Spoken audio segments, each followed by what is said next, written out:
The year is 17 BC. You are a Roman father. Your family is respected, wealthy, and well-connected. You have arranged an excellent marriage for your daughter.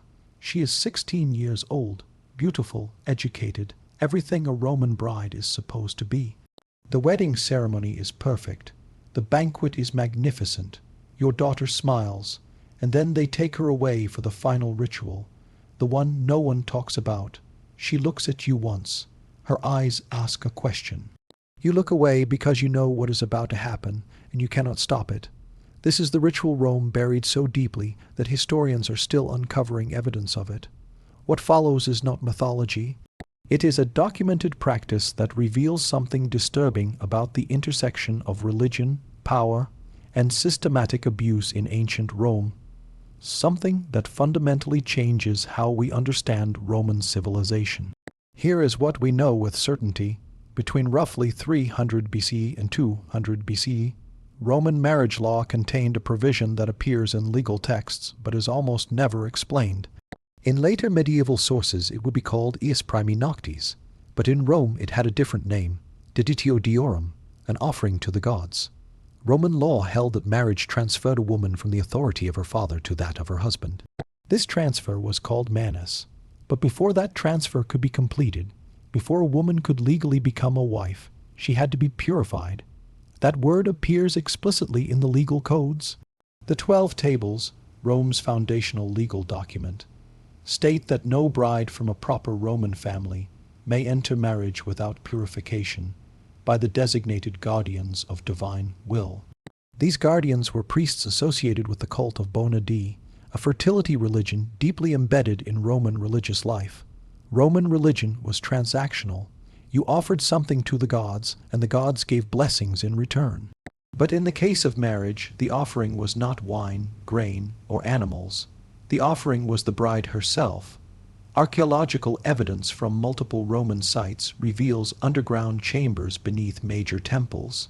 These chambers are not tombs or storage rooms. They contain stone beds, carved drainage channels in the floors, and doors that lock from the outside. In 2003, excavations beneath the Temple of Bona Dea on the Aventine Hill uncovered one of these chambers intact. Inside were inscriptions on the walls, not prayers or hymns, but names, hundreds of names, all female, each with a date beside it. Those dates correspond precisely with recorded Roman wedding celebrations from the same periods. British archaeologist Catherine Johns spent 3 years documenting these inscriptions.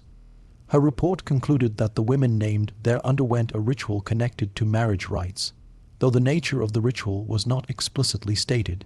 That phrasing is academic caution. The contextual evidence makes the meaning clear. These chambers were where priests claimed the right to consummate a marriage before the husband. After the public wedding ceremony, the bride was escorted to the temple, not by her husband, who was forbidden to attend, but by older women who had already undergone the ritual. She was led down stone steps into darkness, through cold corridors, to a locked room. Inside were one or more priests. The playwright Plautus referenced this practice around 205 BC in a comedy that was later heavily censored. In one surviving fragment, a character says, "The gods take their portion before any man. That is the law." Another character asks what the bride receives in return. The answer, the blessing of purification, if she survives. The philosopher Lucretius, writing in the 1st century BC, condemned the ritual more openly, describing how priests cloaked personal violence in divine language while the law protected them. Roman women who underwent these rituals were legally forbidden to speak about them. The Lex Baconia of 169 BC made revealing sacred rites a crime punishable by exile or death. The victims were silenced by law, the perpetrators called it religion, and the men who wrote history were often complicit. Yet silence is not the same as forgetting. In Pompeii, archaeologists discovered a sealed room containing a fresco of a wedding. In the background, almost hidden, is a woman being led downstairs by hooded figures, her face turned back toward a man who does not follow her. The hidden figure is painted with more care than the wedding couple themselves. Someone wanted this remembered. They hid it so it would survive. After the ritual, the bride was returned to her husband. Roman custom required her to wear a veil called the flammeum during the wedding night. The veil was never removed. For centuries this was interpreted as modesty. But Roman medical texts tell a different story.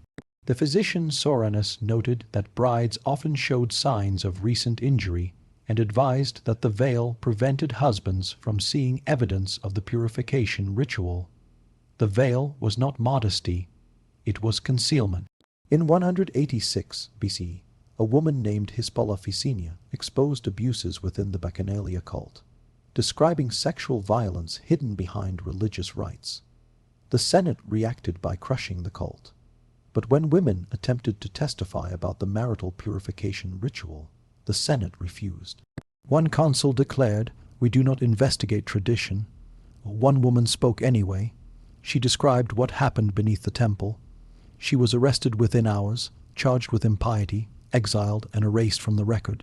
Yet a piece of graffiti carved near the Roman Forum around 180 BC survived.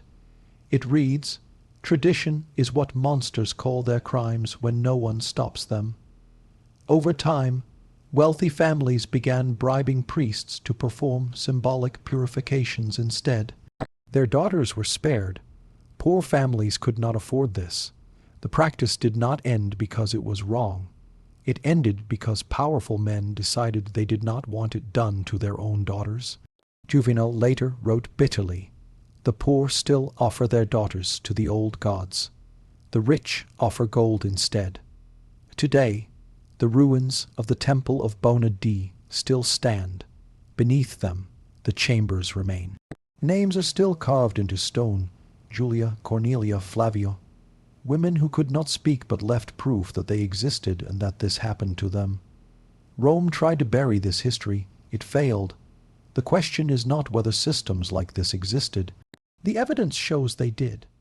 The real question is whether we are willing to examine our own traditions with the same honesty